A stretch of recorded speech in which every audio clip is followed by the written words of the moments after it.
Boa noite! Como vão vocês? Estamos começando mais um Brindando com Histórias, um programa do Florescendo Ser, um aconchegante espaço criado para facilitar a autocura. Brindar, um brinde.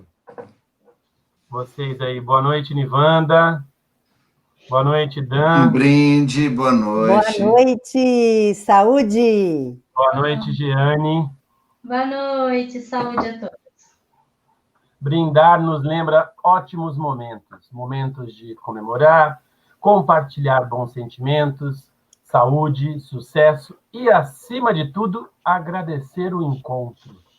Ah, que delícia! Nós, do Florescendo Ser, acreditamos que a felicidade é uma escolha que se dá a partir do bem-estar físico, mental e emocional.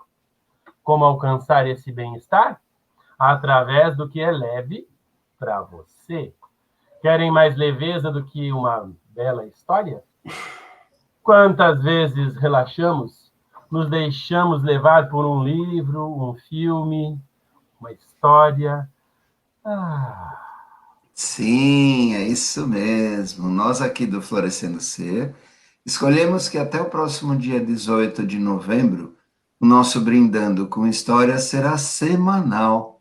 Uma boa forma de trazermos um pouco mais de alegria nesses tempos, não é mesmo?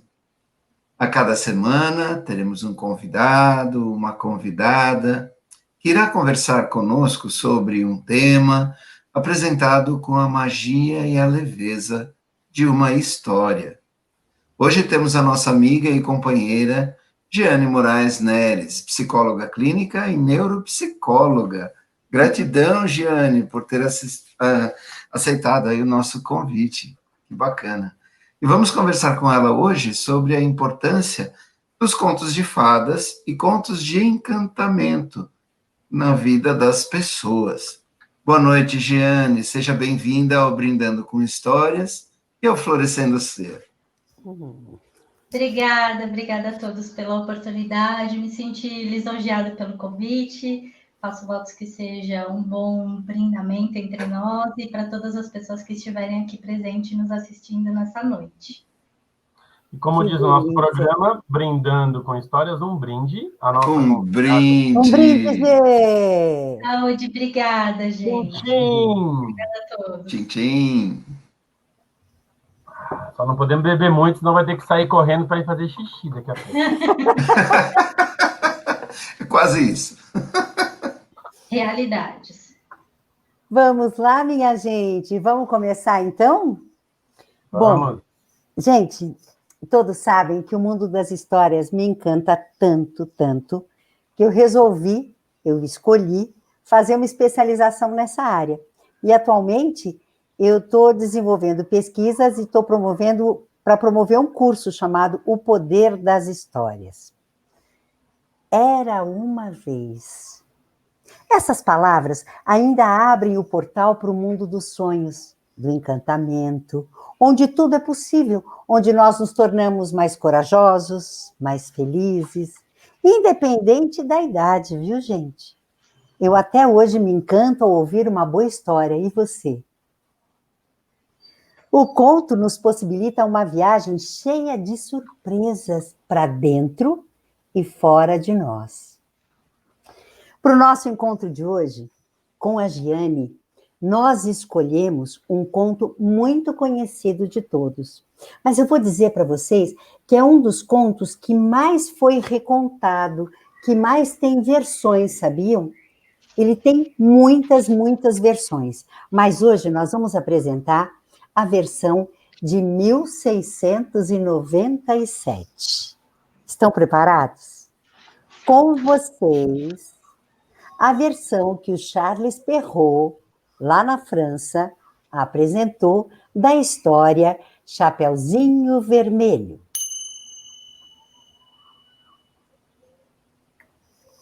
Havia uma cidadezinha onde morava uma menina que todos achavam muito bonita. A mãe gostava tanto dela e a avó, então, vivia mimando a menina. Por isso, fez para ela uma capa com um chapeuzinho vermelho. Ela não tirava mais a capa, por isso ficou conhecida como Chapeuzinho Vermelho. Aí um dia, sua mãe preparou várias tortas. Chamou a menina e disse: Chapeuzinho, eu quero que você vá até a casa da sua avó.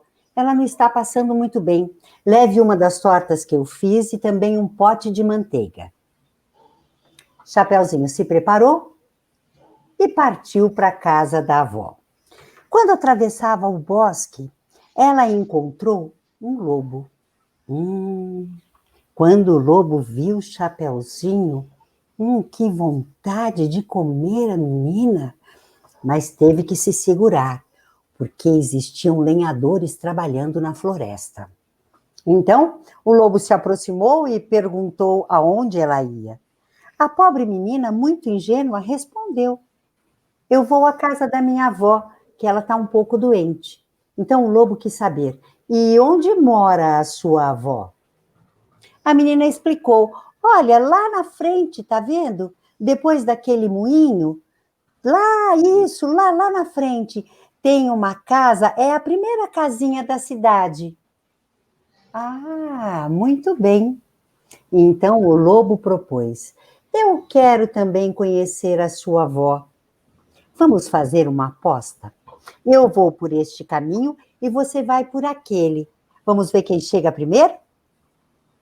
Chapeuzinho, muito ingênua, topou. O lobo saiu correndo, usou todas as suas forças para chegar o mais rápido possível lá na casa da avó da Chapeuzinho. Chapeuzinho, ao contrário, foi se distraindo, comendo avelãs, correndo atrás de borboletas, fazendo alguns pequenos ramalhetes com as flores que ela encontrava pelo caminho para levar de presente para sua avó. O lobo não levou muito tempo para chegar à casa da avó. Parou em frente à porta, respirou e... A avó perguntou: quem está aí? É sua neta Chapeuzinho Vermelho, disse o lobo, tentando mudar a voz. Eu trago uma torta e um pote de manteiga para a senhora. A bondosa avó, que escutava muito mais ou menos, deitada na cama, ainda doente, disse: puxa a tranca que o ferrolho cairá. Assim, o lobo puxou a tranca e a porta se abriu. Ele imediatamente avançou sobre a pobre mulher e devorou-a num instante. Ele não comia há 3 dias. Assim que acabou de comê-la, fechou a porta, se deitou na cama da avó e ficou esperando que Chapeuzinho aparecesse. Algum tempo depois, ele escutou: quem está aí? Ele perguntou. Chapeuzinho Vermelho. Mas Chapeuzinho, ao escutar aquela voz estranha, ficou até com um pouco de medo. Mas depois pensou: a minha avó deve estar doente, né? Coitada, deve estar com essa voz estranha, porque deve estar muito resfriada. E então, ela respondeu: sou eu, vovó, sua neta. Eu vim lhe trazer uma torta e um pote de manteiga que a mamãe mandou. Muito bem, minha neta. Puxe a tranca que o ferrolho cairá. A Chapeuzinho Vermelho puxou a tranca e a porta se abriu. O lobo, vendo que ela tinha entrado, escondeu-se debaixo das cobertas e falou: ponha a torta e o potezinho de manteiga sobre a caixa de pão e venha se deitar comigo. Chapeuzinho Vermelho tirou seu vestido e foi para a cama. Assim que se deitou, olhou, ficou espantada de ver como sua avó estava diferente e perguntou: minha avó, como você tem esses braços tão grandes? É para te abraçar melhor, minha filha.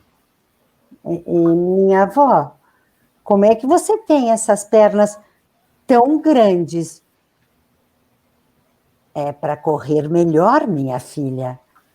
minha avó, e essas orelhas? Que orelhas grandes você tem? É para te escutar melhor, minha menina. Ai, minha avó, e esses olhos tão grandes? Os olhos são para te ver melhor. E, minha avó, como é que você tem dentes tão grandes assim? É para te comer. E dizendo essas palavras, o lobo saltou em cima da Chapeuzinho Vermelho e a devorou. Assim termina a história. Diferente, não é? Essa é a versão original do Charles Perrault. Mas eu vou dizer uma coisa para vocês. O conto que deu origem, de onde o Charles Perrault pegou essa história, é um conto que vem lá da região dos Alpes. E é um conto mais terrível ainda. Nesse conto, a Chapeuzinho Vermelho é uma adolescente que é orientada pela própria família a ir pelo bosque, porque o caminho é mais curto. O lobo segue a mesma trajetória do conto que nós conhecemos. Porém, quando a jovem chega à casa da avó, o lobo disfarçado pede que a menina se alimente primeiro, tomando o suco e comendo a carne que ainda está quentinha em cima da mesa. Chapeuzinho estava com fome e se regala com aquela comida e com aquele suco. Depois, o lobo disfarçado de avó pede que a Chapeuzinho tire uma a uma as suas peças de roupa e as jogue na fogueira. A menina estranha um pouco, mas acha que a avó está diferente porque está doente. Depois, ele pede que a Chapeuzinho se deite. E assim, Chapeuzinho se deita e o lobo, antes de devorá-la, informa, gargalhando, que ela cometeu o grande pecado do canibalismo comendo a sua própria avó. Uau! Nossa! Gente, o Charles Perrault foi quem iniciou a migração da história aos paladares infantis. Ele retirou daquela história original, como vocês viram dessa última que eu contei, ele retirou as cenas mais fortes, essa coisa tão dramática que tinha, não é? Para que as crianças não temessem tanto a história. Em 1697, o Perrault ele adiciona Chapeuzinho Vermelho na sua coleção de contos populares. Já os irmãos Grimm, em 1892, colocam uma nova versão da Chapeuzinho Vermelho, mas agora com uma versão um pouco diferente, porque eles acrescentam o caçador que não existia nas outras histórias, não é? Eles acrescentam a figura do caçador, que passa então a ser conhecida da gente. Giane, o que você achou dessa história? Meu Deus! Acho que revisitar a versão original já traz algumas surpresas, né? Eu, como a jovem adulta, assim como imagino que muitos outros adultos aí da atualidade, na minha faixa etária, não conhece as versões originais dos contos, então ainda assim é uma surpresa revisitá-los, né? Tem bastante surpresa, é uma versão bastante diferente das que os estúdios, né, de animação hoje contam pra gente. É verdade, você sabe que tem até versões em que a Chapeuzinho encontra 2 lobos. Muitas vezes dentro da história a gente foi passando por esse processo de reedição dos contos, né? Então eles foram sendo contados de formas diferentes ao longo da história. Acho que voltar um pouquinho para esse convite de brindar com essa história e conversar um pouco sobre os contos originais é a oportunidade que a gente tem de interagir, né, com o recorte da nossa história. Por que nesse período, nesse ano, com essa versão da história, esses elementos estavam contados desta forma e por que historicamente a gente foi reeditando, né? Que antes era uma versão muito mais dura, muito mais árida, né? E dentro do processo histórico, quanto que isso para o público infantil era de difícil associação, de difícil atribuição, também traz um pouco da nossa história, do quanto que muitas vezes esses contos, né, que eram direcionados oralmente, eles traziam uma mensagem importante. Eu entendo que revisitar as histórias originais traz a oportunidade da gente fazer essa contextualização, identificar algumas questões sociais daquela época, talvez identificar que a gente ainda possa carregar alguns desses elementos na atualidade, o quanto que a gente pode não ter superado algumas coisas, e que dialogar sobre isso é a melhor forma de problematizar, de poder identificar e, quem sabe, assim, ressignificar de uma outra forma. Né? Acho que o Dan tem uma pergunta que eu acho que é bem interessante nesse sentido para você. Claro. Isso, tem assim, Jeane. Jeane, nossa, mas eu percebi muita mudança nessa história. Por que esse conto é tão importante e teve tantas versões diferentes? Acho que a própria dureza, né, de tratar sobre questões bastante difíceis de serem Certo. dialogadas, muitas vezes até dentro da nossa realidade atual, talvez seja difícil, né? Por isso que a história original toca tanto a gente, de tratar sobre algumas questões. A gente ainda segue com alguns tabus, né? Ao longo da história, as instituições foram mudadas. Então, a versão, o papel social da criança, ele também foi se modificando. Como, por exemplo, na época da industrialização, era comum que as crianças estivessem no chão de fábrica trabalhando. Depois, as legislações, ao longo da história, foram se modificando e o papel social da criança foi se modificando também.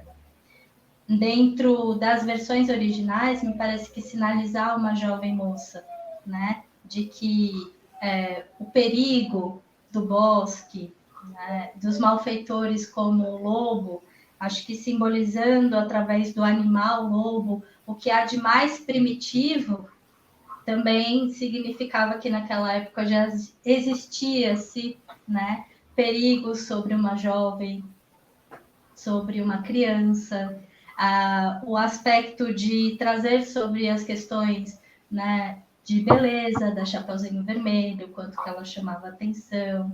Tudo isso traz aí alguns elementos que naquela época era importante talvez trazer como mensagem, e era a forma social da gente poder levar essas informações, e diante da dureza, né, que muitas vezes essa história retrata, também torna-se um tabu de difícil acesso e que, infelizmente, às vezes a gente ainda pode encontrar dentro da nossa realidade, assim como um tabu. E aí eu acho que essas versões mais brandas, elas serviram justamente para isso, para que a gente pudesse acessar esses contos de uma forma não tão dura como a realidade do conto original.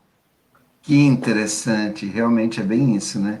E diz outra coisa, qual a importância de nós contarmos as versões originais dos contos? Acredito que acessar as versões originais traz para a gente a oportunidade de fazer essas identificações, de ter a oportunidade de fazer essa contextualização histórica. Então, entender o porquê que era contado daquela forma, naquela época, por que essa história ela trazia essa mensagem como importante, com significados. E eu acho que é importante porque daí a gente tem a oportunidade realmente de poder identificar essa problemática. E até mesmo usar um instrumento que é a história, né? Que é contar para a gente aonde estávamos, a forma que estávamos e como a gente está caminhando até aqui. E ter essa possibilidade de exercitar o quanto que a gente já aprendeu e segue de forma diferente, ou quanto que a gente ainda carrega sem superar algumas questões que ainda são importantes socialmente. Então, acho que olhar para as versões originais traz esse exercício. Então, acho que ele é de fundamental importância. Houveram reedições e tem um papel sobre isso, mas eu acho que contextualizar que as histórias originais existem nesse formato é dar abertura para o diálogo. Giane, você sabe que tem duas coisas que eu queria pontuar nesse sentido, né? Que eu acho que é muito rico esse trabalho e o que você está pontuando para a gente. Uma é que quando a minha filha, a minha segunda filha, estava entrando quase, na verdade, estava tendo uma infância mais turbulenta e tal, nós a levamos ao psicanalista e ele disse, olha, a minha sugestão, já que vocês são contadores de histórias, é contem os contos originais. E ela vai poder ter uma leveza maior para lidar com o que está acontecendo dentro dela. E eu imagino, né, Jane, porque como contadora de histórias, né, como narradora, o que eu vejo?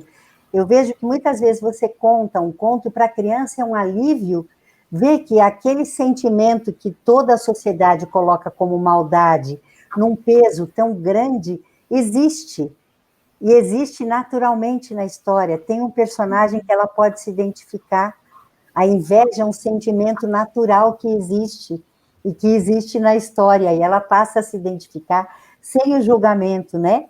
Sem o peso da cobrança de que você não pode sentir determinadas coisas, né? Acho que é um aspecto super importante esse que você estava dizendo, né? Sem dúvidas. O tempo todo a gente interage com esses elementos dessa forma, né? Os contos, eles trazem a oportunidade, através da arte, de que a gente também faça as nossas próprias projeções, né? E a gente o tempo todo se projeta em alguns elementos, né? Assim como nesse caso no conto, a gente pode projetar os nossos desejos, aquilo que a gente gostaria de ser, aquilo que a gente se identifica, então a forma que a gente é, e muitas vezes aquilo que a gente não gosta de ser, mas que dentro daquele personagem ele consegue trazer isso para perto. Então, acho que essas projeções, elas são um exercício fundamental, né? Assim como imagino que tenha sido para sua filha essa oportunidade dela poder se identificar, e a partir dessas identificações é a janela de oportunidade que a gente tem de poder ressignificar isso, dar outro sentido para isso, normalizar questões ou trabalhar as dificuldades que a gente possa ter, né? Porque muitas vezes alguns desses elementos eles podem trazer desconforto, eles podem gerar sofrimento, e à medida que, por exemplo, para uma criança ela consegue acessar isso de uma forma mesmo que indireta, ela está tendo uma janela de oportunidade para poder cuidar disso. E sabe que tem outro aspecto que eu ia dizer, era com relação à função mesmo, quando você diz da importância do conto ter um contexto histórico, né? A gente diz, acho que o Toniel vai lembrar bem disso, quando a gente pesquisou sobre os contos noruegueses, os contos noruegueses, eles retornaram, eles estavam lá escondidos, e eles retornaram depois da peste negra. Por quê? Porque a peste negra dizimou mais de 60% da população. Então, lugares que eram cidades, né, povoados, viraram florestas. Então, aí o que acontece? A sabedoria popular traz o quê?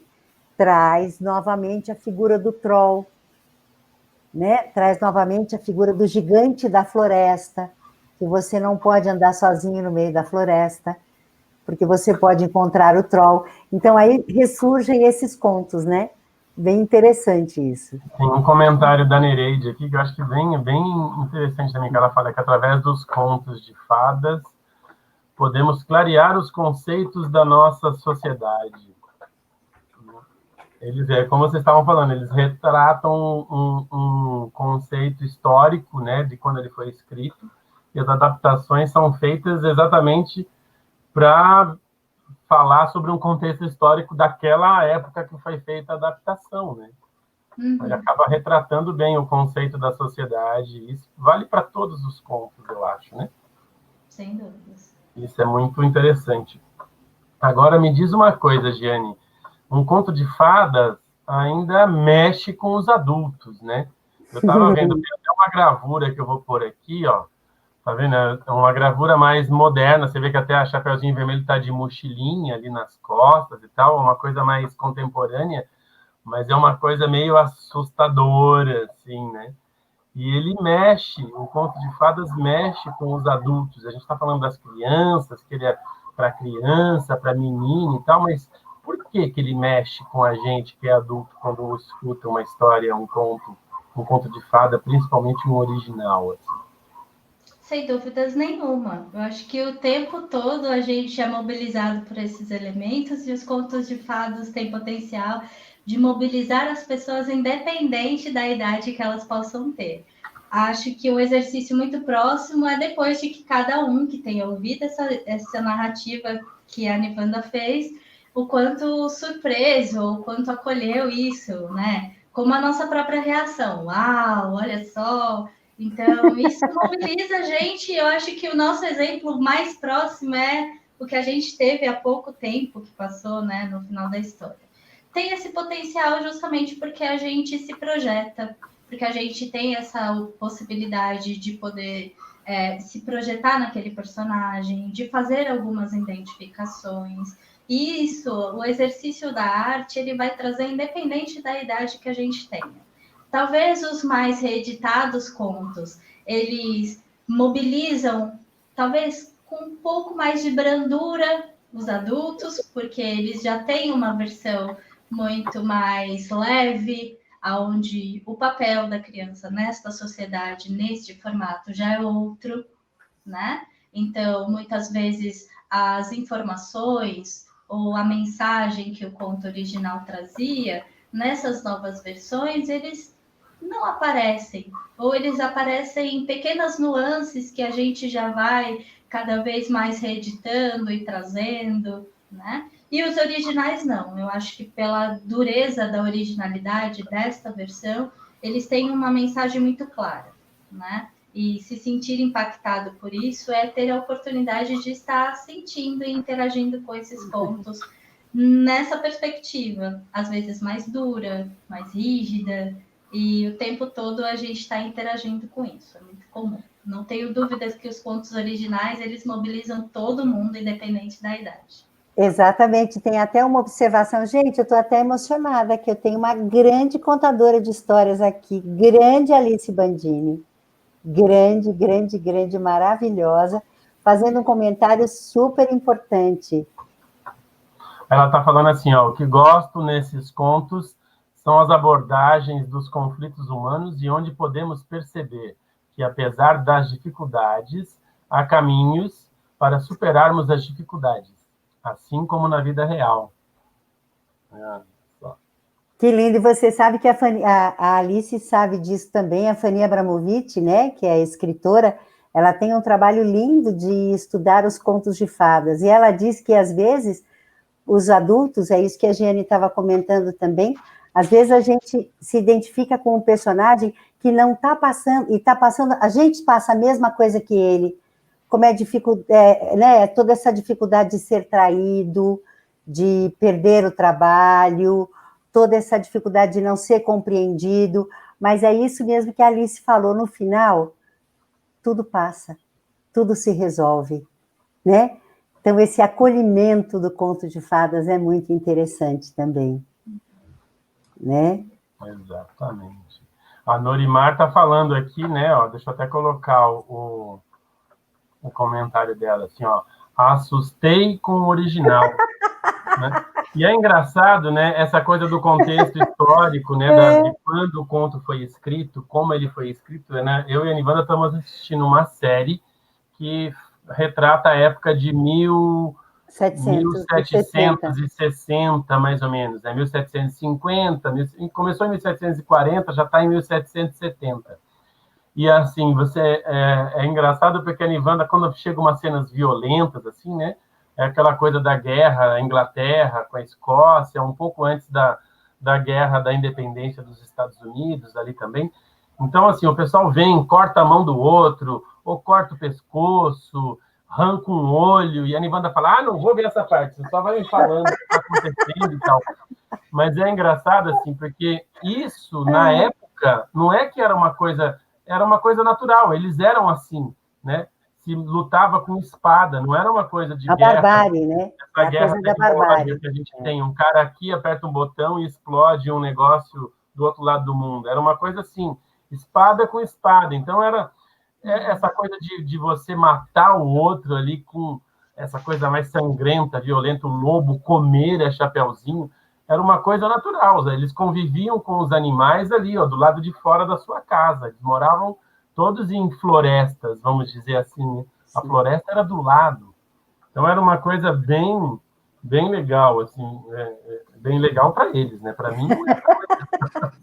Acho que tem um ponto importante, só para complementar a fala do Totô, que eu acho que é interessante de colocar, que é muitas vezes a mensagem e os ensinamentos que esses contos tinham, né? Era a forma de socialmente reportar algumas orientações e alguns ensinamentos, né? Contextualiza aquele marco histórico, mas eu acho que revisitar as versões originais é justamente ter a oportunidade de, muitas vezes, identificar algumas questões que a gente não superou, como, por exemplo, a alusão do lobo, mas a gente está falando sobre a violência infantil, né? Sobre quem é esse algoz que está figurado como esse personagem do lobo, mas tem um significado, né? Do que é uma criança no bosque, uma jovem adolescente, né? Porque algumas versões retratam que o simbolismo da Chapeuzinho Vermelho é a alusão de uma pré-adolescente, né? Que está iniciando aí a sua vida no feminino, então já tinha experimentado aí a primeira menstruação, então o corpo está modificando, e o quão vulnerável as crianças e as meninas daquela época poderiam estar expostas a isso. Então, a versão original traz essa dureza para que essas mensagens pudessem ser levadas e pudessem alertar ou dialogar aquelas meninas daquela época. Talvez as novas versões ou as versões mais atuais não deem conta ou, de uma forma muito sutil, vão tratar sobre isso. Mas por isso que talvez seja interessante justamente revisitar os contos originais para a gente poder saber disso e para que a gente também possa criar esses espaços de diálogo para falar sobre isso.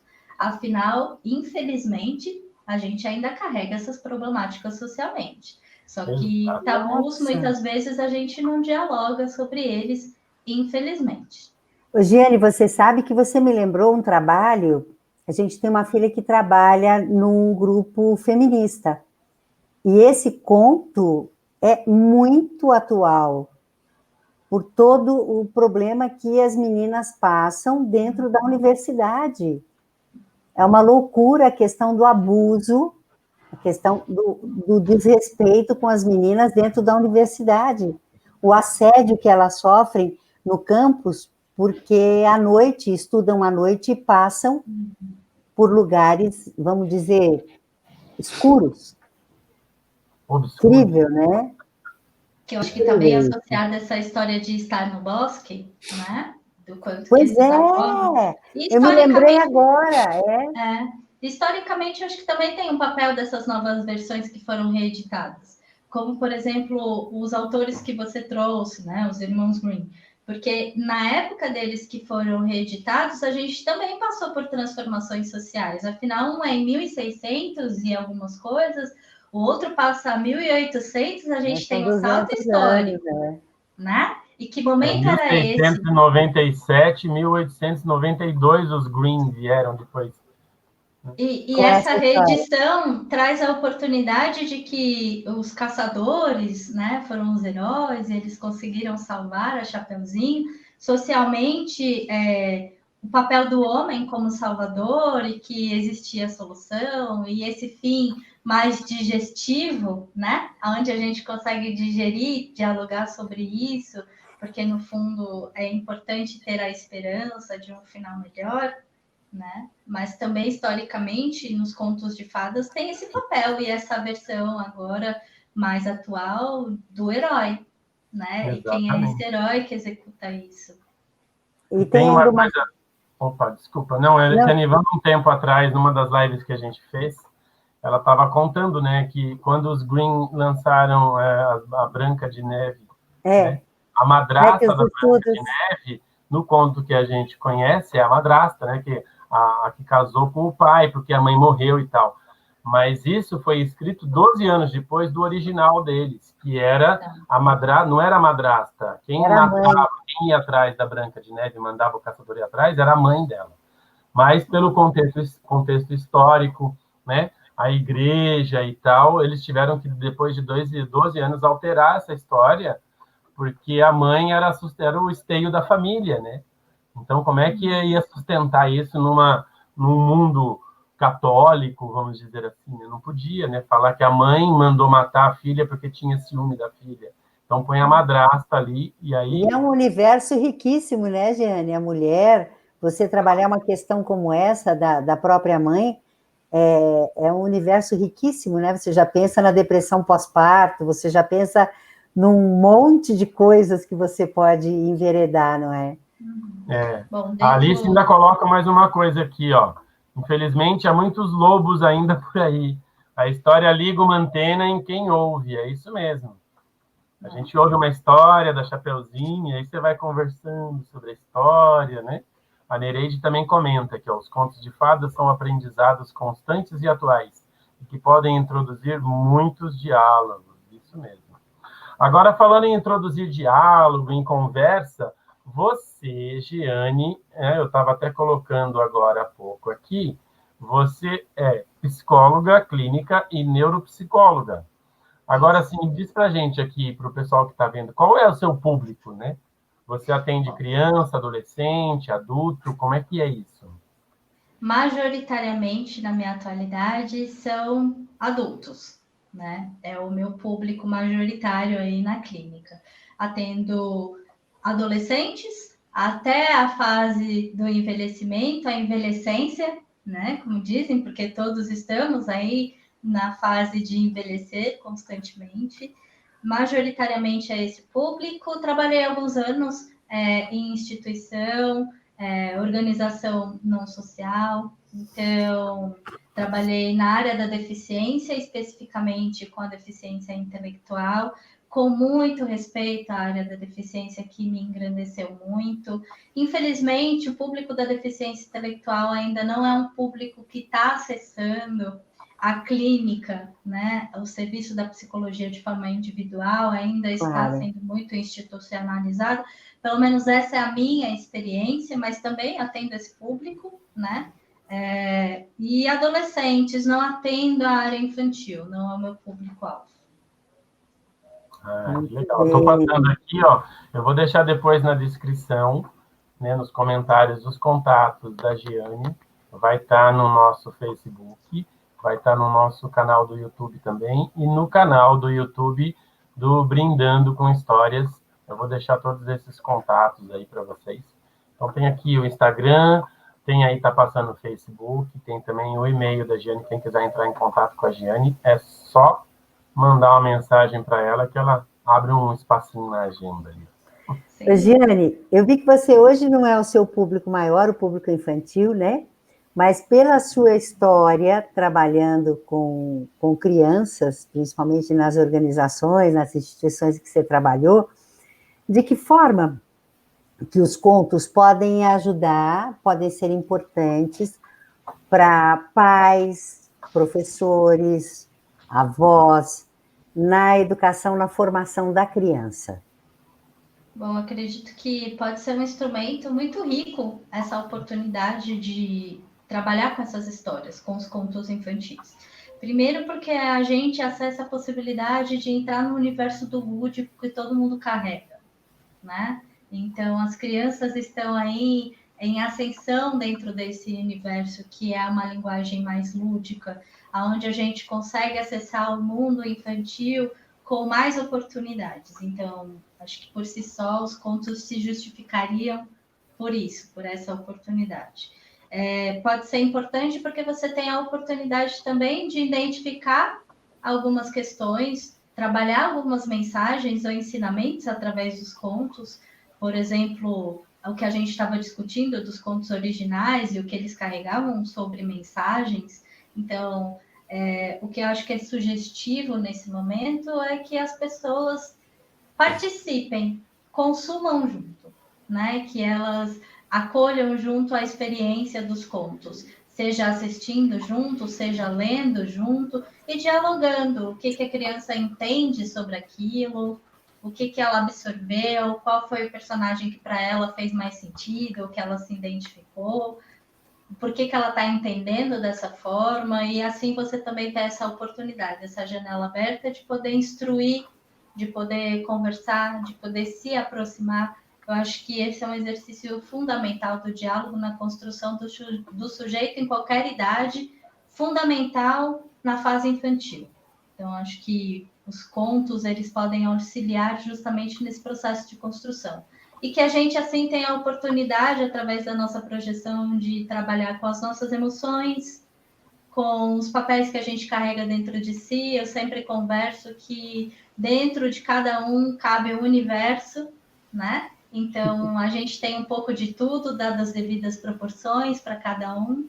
Então, acho que é a oportunidade realmente da gente se identificar e poder trabalhar quando a gente é vilão, quando a gente é mocinho, quando a gente é herói, quando a gente é aquele personagem que fica ali no pano de fundo, né? Acho que o tempo todo a gente está realizando e desenvolvendo esses papéis, e poder trabalhar isso na infância, com a criança, eu acho que é um bom caminho aí para que a gente construa bons sujeitos. Que bacana, gente. Eu só queria comentar assim, Giane, gratidão por suas palavras. E realmente, eu concordo plenamente, porque assim, dentro de nós temos várias facetas. O mocinho, o vilão.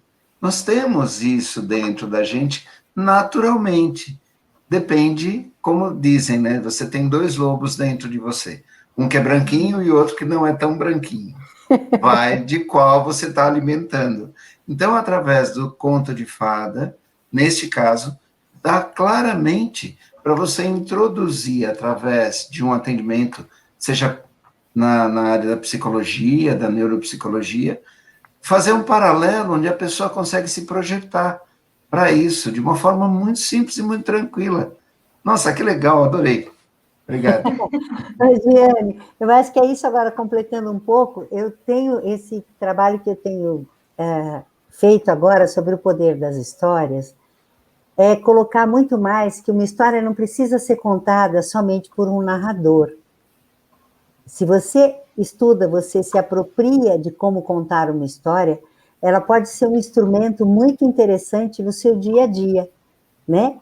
Eu tive uma experiência fazendo um curso no início da pandemia para pessoas que queriam contar histórias por razões diversas, assim. Então, tinha avô querendo contar histórias para os netos, porque com a pandemia ficaram afastados, não podiam se encontrar. Então, ele gostaria de ser uma avó que gostaria de ser lembrada como um momento tão doce como esse de contar uma história, não é? Tive pessoas que estavam querendo trabalhar como voluntárias em hospitais, tive duas terapeutas. Então, eram pessoas querendo usar a história como um caminho, né? Eu não gosto muito da palavra ferramenta, porque eu acho que é mais do que isso. A história é um caminho, é uma possibilidade que abre muitas possibilidades, né? Então, eu queria saber, na sua área como psicóloga, como neuropsicóloga, você acha que qual seria o poder da história? Bom, acho que, falando um pouco da psicologia, todo e qualquer instrumento que nos aproxime da subjetividade humana, pensando que subjetividade é esse universo interno que mora em cada um, tudo é válido, né? Então, acredito que a história é esse convite aberto para que a gente possa acessar, resgatar esses elementos, trabalhar com as nossas emoções. Uma boa história, bem contada, ela traz comoção, né? Ela envolve as nossas emoções, o nosso sentir. E isso é uma janela aberta para que a gente possa trabalhar. Então, dentro da terapêutica, dentro do espaço do consultório, seja psicoterapia individual, psicoterapia em grupo, eu acho que é um instrumento muito rico que dá a oportunidade da gente acessar direta e indiretamente uma pessoa que está sendo acompanhada. Que legal isso, né? Que legal. Tem uma observação aí, Otoniel? A Norimar falando, sempre é necessário cuidarmos da nossa saúde mental, mas nesses dias de pandemia, quão importante termos um profissional que nos ouça e ajude. Isso aí. Verdade. Giane, mais alguma coisa que você gostaria de completar disso que a gente conversou sobre o poder das histórias, dos contos de fadas em especial? Acho que o que poderia ser sugestivo transmitir para as pessoas que estão aqui presentes, para nós que estamos dialogando, é o quanto que a gente pode olhar para a nossa história, fazer essas identificações para que a gente possa trabalhar com elas. Talvez olhando para os contos originais nessa noite, onde dá espaço e oportunidade da gente dialogar, acho que o nome desse espaço faz muito sentido, porque quando a gente tem a oportunidade de brindar com a história, a gente tem a oportunidade também de dialogar e de poder aprender, é fazer essas identificações de algumas mensagens tão importantes, tão significativas, que a gente ainda precisa trabalhar, que talvez a gente não tenha superado socialmente como um todo, desde 1600 ou de muito antes até os dias atuais. E quanto menos a gente tem a oportunidade de acessar essas informações, mais distante a gente fica da oportunidade de poder superá-las. Então, que a gente possa dialogar abertamente, né? E aí eu acho que a riqueza, seja dos contos originais, e problematizar também os contos mais recentes, o que eles estão dizendo, como eles estão sendo reeditados e o porquê disso, também eu acho que é uma janela de oportunidade. A gente não precisa se afastar desses elementos tão importantes, muito pelo contrário, acho que cada vez mais a gente tem que estar mais perto, conversando, para a gente poder estar tentando mudar e ressignificar coisas que são importantes para todo mundo. E acho que, em termos de literatura, já vou aproveitar para convidar quem está assistindo hoje, convidar você também, Giane, a semana que vem, agora que a gente está nessa versão semanal, a semana que vem a gente vai falar sobre o poder da literatura. A literatura, que é a primeira forma organizada que a gente tem de trabalhar essas questões, né, dessas projeções, tudo isso vem através da literatura. A importância disso. E hoje em dia a gente tem grandes histórias, a gente tem contos de fadas atuais que são maravilhosos, com Marina Colasanti, por exemplo. Quem não conhece a Moça Tecelã, tem várias histórias da Marina Colasanti. São contos de fada e são atuais. E são maravilhosos, maravilhosos. Acho que não só os contos de fada foi um recorte que a gente fez hoje, né? Mas a gente vai trabalhar essa questão da literatura, a gente vai trazer a Eliana Martins, que é uma escritora, para falar um pouco sobre esse universo da importância da literatura na formação das pessoas, na vida das pessoas. Né? Eu acho que é bem bacana isso. Que mais, Otoniel, Dan, querem falar alguma coisa? Eu só queria dar um depoimento muito rápido. Eu conheço a Jane há algum tempo e quando eu passei na minha vida profissional por uma pequena alteração, era uma alteração simples, mas a Jane ouviu, me acolheu de uma forma tão generosa que ela falou assim para mim: Dan, o que você está passando, você que está sentindo. A dor para cada um, só a pessoa que está sentindo sabe a intensidade daquela dor. Então, assim, a Jane me acolheu de uma forma tão carinhosa, tão generosa, que eu só posso agradecer. Gratidão por ter compartilhado sabedorias aqui com a gente, e foi uma noite bastante especial mesmo. Que bom. É isso aí, olha, queria agradecer também muito a Giane estar aqui com a gente hoje. É sempre legal, né, esse programa que a gente tem, o Brindando com Histórias. Toda quarta-feira, às 20 horas, a gente vai estar aqui no nosso canal, aqui no Facebook do Florescendo Ser. Tem também no Facebook do Poder das Histórias, tá? E o Brindando com Histórias, que é o canal do YouTube. No canal do Florescendo Ser, logo, logo também a gente sobe essa live para lá, para ficar lá. Se você quiser seguir a gente nas redes todas aí, é só pegar o link que a gente tem deixado nos comentários aí, para você poder seguir a gente em qualquer uma dessas redes. Giane, muito obrigado mesmo. Muito legal, assim, ter toda essa análise aqui, eu acho muito bacana. Tem aqui uns agradecimentos aqui, ó. Karen Cristina, você é maravilhosa, estamos orgulhosos do seu sucesso. E alguém falando no Facebook da Karen, falando, Giane, uma profissional ímpar, sucesso, que é o Marcos, tá? Tem mais gente aqui também, o Cassiano estava comentando aqui também, ó. Boa noite a todos, que bom assistir vocês com a Giane, amo muito tudo isso. Enfim, acho que foi bem gostoso, bem legal, né? A Alice aqui dizendo, a Nereide, vocês são maravilhosos. A gente só pode agradecer. A Norimar falando, linda, eu estava lá, ó. Aqui, a Nereide, vocês são maravilhosos, a gente só pode agradecer. A Alice, linda também, falando aqui, adorei estar com vocês. E assim, gente, não percam, amanhã estaremos aqui ao meio-dia, no Conversando com o Florescendo Ser. Estaremos aqui com a linda Fernanda Armani, professora, doutora em ciências, apaixonada por neurociência, amanhã na nossa página do Florescendo Ser, ao meio-dia, conversando com vocês. É isso, Nivanda, tem alguma consideração final para fazer? Tenho todas. Quer falar do poder das histórias, o que é isso, o poder das histórias? Eu acho que é legal. O poder das histórias é justamente a partir desse curso que eu comentei com vocês,